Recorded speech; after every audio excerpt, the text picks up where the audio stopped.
অন্নপূর্ণা ভান্ডারের 12 পাতার যে ফর্মটা বেরিয়েছে ওটা দেখার পরে অনেকেই ভেবেছে যে কেন পরিবর্তন চাইলাম। আবার ফেসবুকে দেখছি কিছু ক্রিয়েটার রয়েছে, তারা বলছে যে অন্নপূর্ণা ভান্ডার নেওয়ার জন্য পরিবর্তনটা চায়নি তারা, বা সাধারণ জনগণ মা বোনেরা পরিবর্তনটা এই অন্নপূর্ণা ভান্ডার নেওয়ার জন্য চাইনি।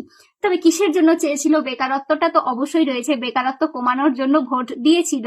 তবে তার সঙ্গে সঙ্গে কিন্তু অন্নপূর্ণা ভান্ডারের ভূমিকাটা কিন্তু অনেক বেশি। কারণ আগে যে আমাদের সরকার ছিল সেই সরকার কিন্তু একটা ভালো বেশ হাত খরচা টাকা দিত মা বোনেদের জন্য। আর এই নতুন সরকার আসার আগে কিন্তু অন্নপূর্ণা ভান্ডারের ঘোষণা করেছিল যে লক্ষ্মীর ভান্ডার 1,500 টাকা করে পায়।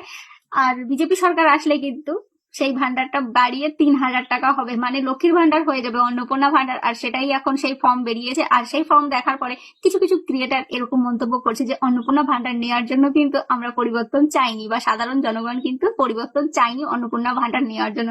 কিন্তু ব্যাপার হচ্ছে এই অধিকাংশ মা বোনেরা কিন্তু এই অন্নপূর্ণা ভান্ডারের জন্য ভোটটা দিয়েছিল।